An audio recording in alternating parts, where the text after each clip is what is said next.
துரியோதனன் மட்டும் பார்த்துட்டு இருக்கான் என்ன நடக்குதுன்னு. இளைஞர்களை கவனமா கேளுங்க. பார்த்துக்கிட்டே இருக்கும் பொழுது பாருங்க, நமக்கு அவமானத்திற்கான சூழல் வரும், நம்மளை அவமானப்படுத்துவாங்க. அவ்வளவு சீக்கிரமாக அவமானப்படாமல் எல்லாம் வாழ்க்கையில் ஜெயிப்பு கிடைக்காது. அவமானங்கள் வரும்.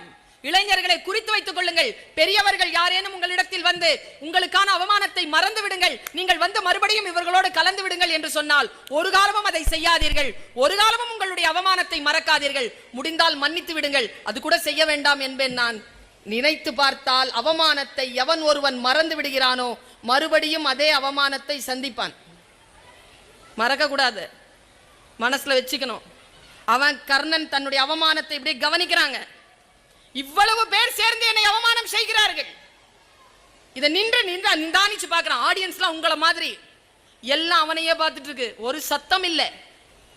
செகண்ட் ஃப்ளோர்ல பல்கனி வச்சிருக்காங்க. அதுல இருந்து ஒருத்தன் எழுந்திருச்சு கத்துறான், டேய் சூதபுத்ரா வெள்ளப்படா வெள்ளப்படா, உன்னை யாரா உள்ள கூப்பிட்டது வெள்ளப்பட. அவன் குரல் மட்டும் கேக்குது.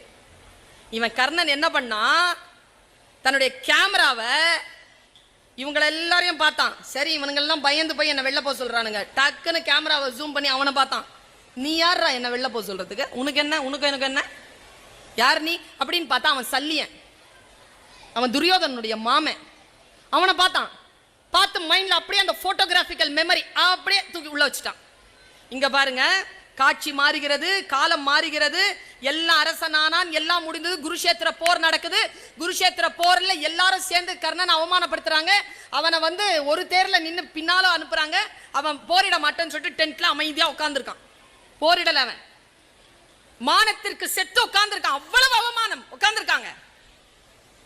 குழந்தைகளே, இளைஞர்களே, நான் சொல்லுகிறேன், வாழ்க்கை உங்களை அவமானப்படுத்துகின்ற பொழுதும் அந்த அவமானத்தில் இருந்து உங்களை நீங்களே மீட்டெடுத்துக் கொள்வதற்காக வாழ்க்கை மறுபடியும் உங்களுக்கு ஒரு வாய்ப்பை தரும். அந்த வாய்ப்பை எவன் ஒருவன் விழிப்புணர்வோடு இருக்கிறானோ அவன் பயன்படுத்திக் கொள்வான். எவன் ஒருவன் மந்த புத்தியோடு புலிமுட்டையாக உட்கார்ந்து இருப்பானோ அவனை கடந்து வாழ்க்கை மிதித்து சென்றுவிடும். கர்ணன் என்கின்ற காட்சி, நான் அந்த பாத்திரத்தை உங்களுக்கு சொல்லுவதற்கான காரணம், அவ்வளவு அவமானங்களையும் அவன் வாழ்க்கையில் துரைத்து எறிவதற்கான ஒரு வாய்ப்பு இயற்கை அவனுக்கு தந்தது. என்ன வாய்ப்பு தெரியுமா? பாருங்க, குருஷேத்திர போர் நடக்குதுங்க. 6ஆம் நாள் முடியுது. டென்ட்ல உட்கார்ந்துருக்கான் கர்ணன். துரியோதனன் என்ட்ரி ஆகிறான் உள்ள. காலை ஒரு 4 மணி இருக்கும். உள்ள வரான்.